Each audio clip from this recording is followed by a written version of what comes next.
Well, welcome to the Crofty Rogues. Yes, it's your third week. I know you're excited. I can tell it in your eyes. My name is John Cosgrove. I'm Irish. Ireland is at its peak 13 miles from Scotland.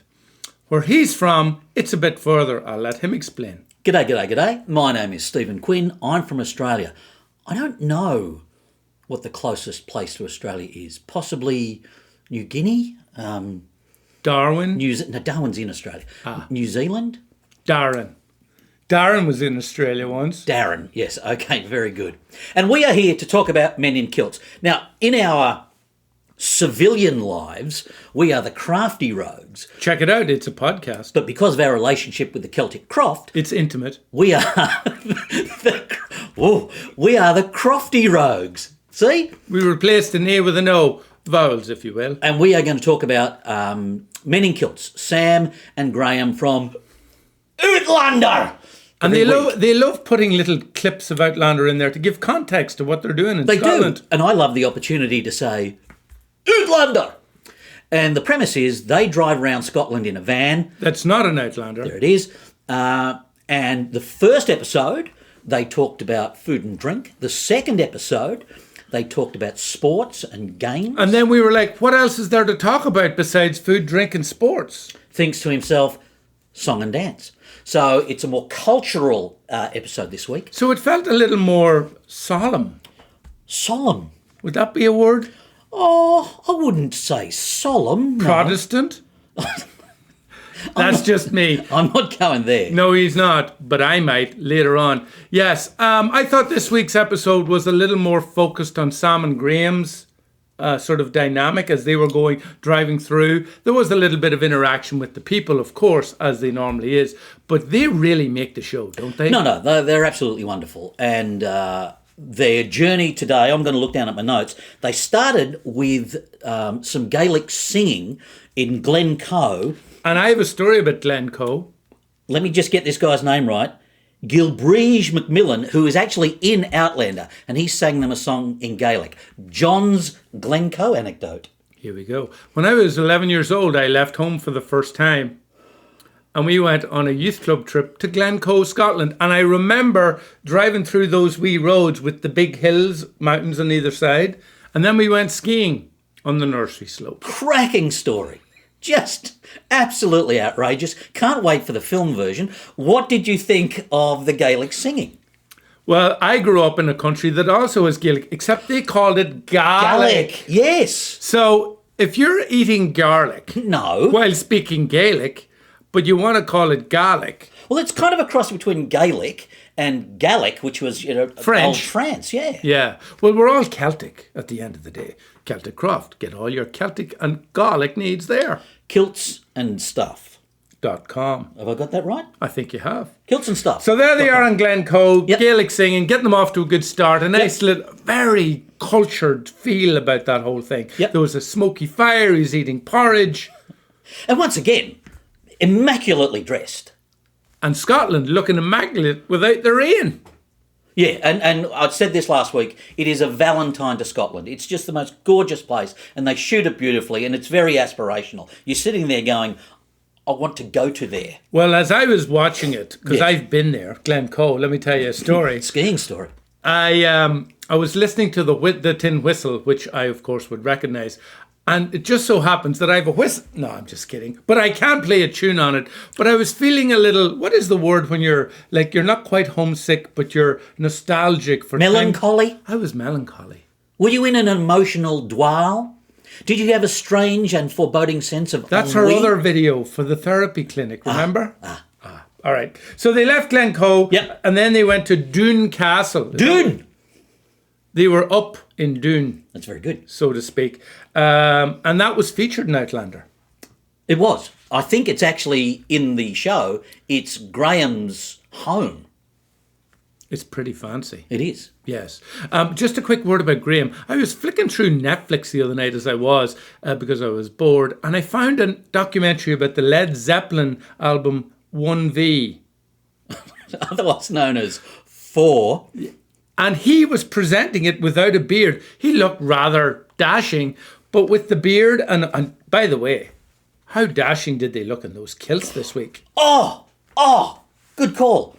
I said last week that Sam looks like a Highland Hemsworth. You know, the Aussie actors, the Hemsworth brothers. I figured out who else he looks like this week. Me? No, he's a tartan Tom Brady. Oh. Wait till word gets out about that. Viewers are going up. By the way, Men in Kilts, you can thank us for that. tartan-ish. Tartan.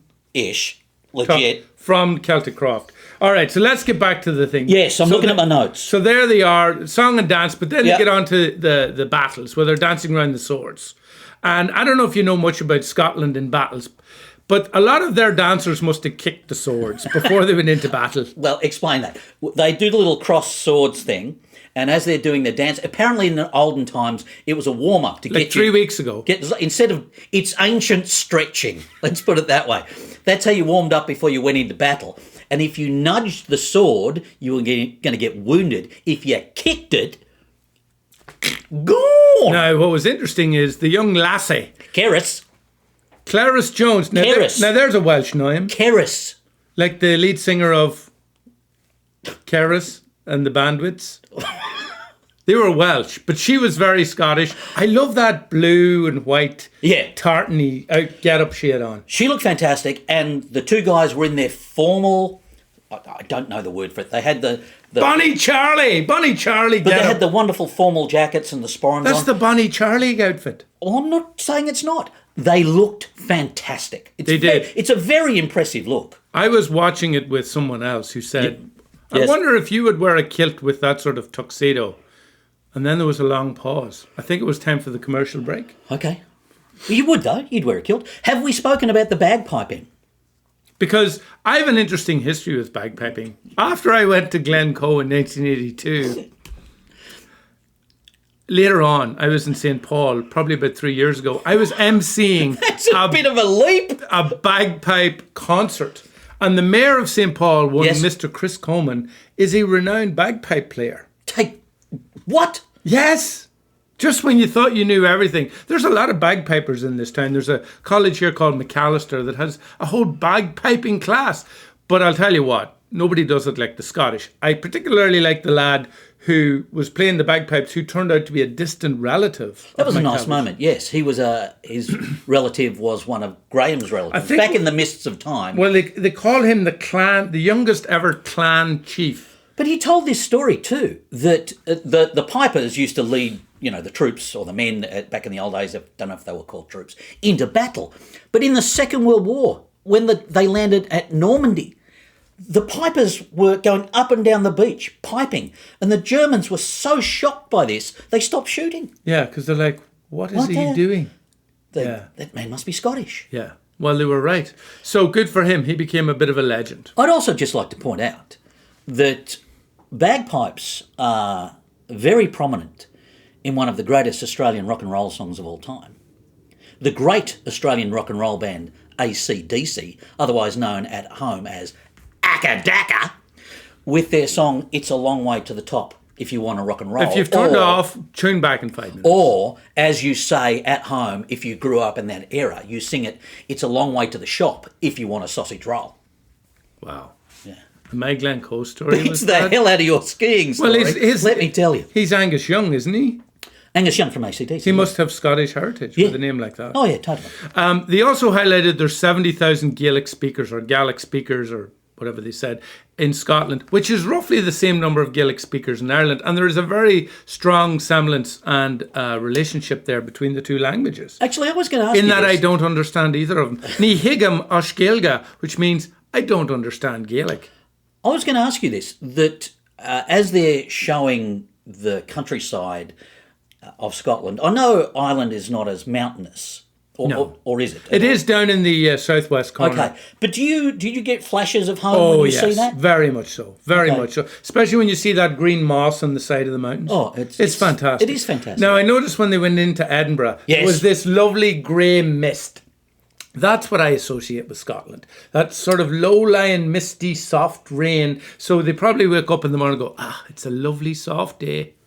That's the term, a soft day? Well, that's what we say. I don't know what they say in Edinburgh, having never been there. And they went to Edinburgh to see the military tattoo Now, if you don't know what a military tattoo is, it's kind of a big parade, but in a confined space. They don't go walking down the streets for miles. It's like in a parade ground, and the various bands from various strands of the military, in full kit, full pomp and ceremony, come out and play. And it's a wonderful event. And the Edinburgh military tattoo is very, very famous.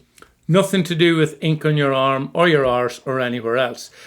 Just a quick note there. We spoke about Gaelic and music. Celtic Croft sells books on how to speak Gaelic, and they sell books on. They also sell a wide selection of Celtic music. So if you're feeling a little melancholy, I was going to say, after that particular episode, that would be the place to go to get those tunes. I noticed as Sam and Graham were touring around Scotland in their van, friends of the Crofty Rogues, close personal friends, the Crofty Rogues, that they gave their van a name. Did you note that? I did not.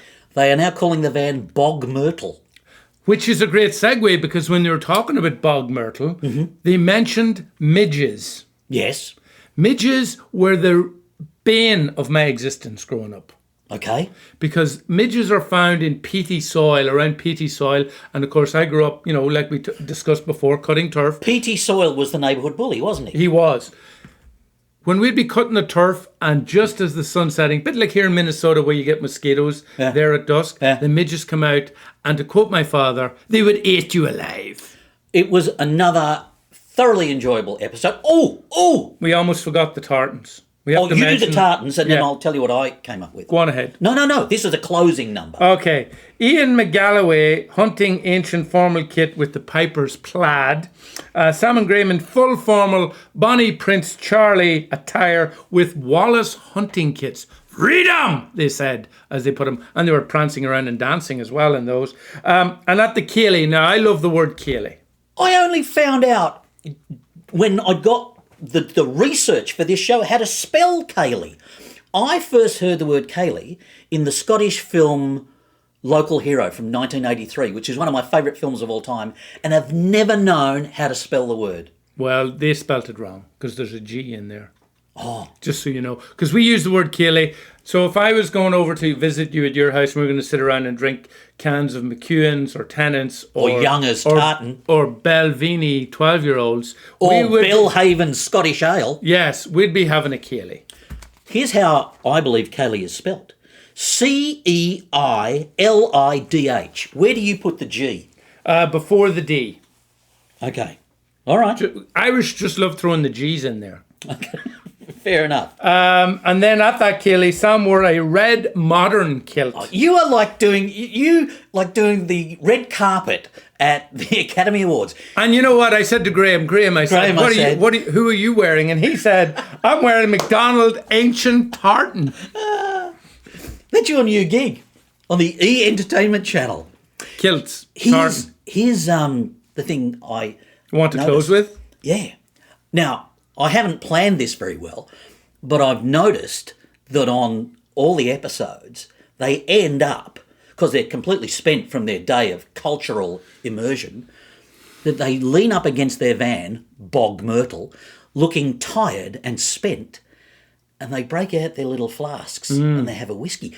We should end this show having a whiskey. Let's try it for the final episode. By then I'll have bought one from Celtic Croft. Kiltsandstuff.com. Just a pint each. I think that's reasonable. Okay. All right. This is the Crofty Rogues, known as the Crofty Rogues, but today we're the Crofty Rogues, Men in Kilts. It's on Stars. There's 3 more episodes left, which means we have 3 more episodes too. We'll see you next week.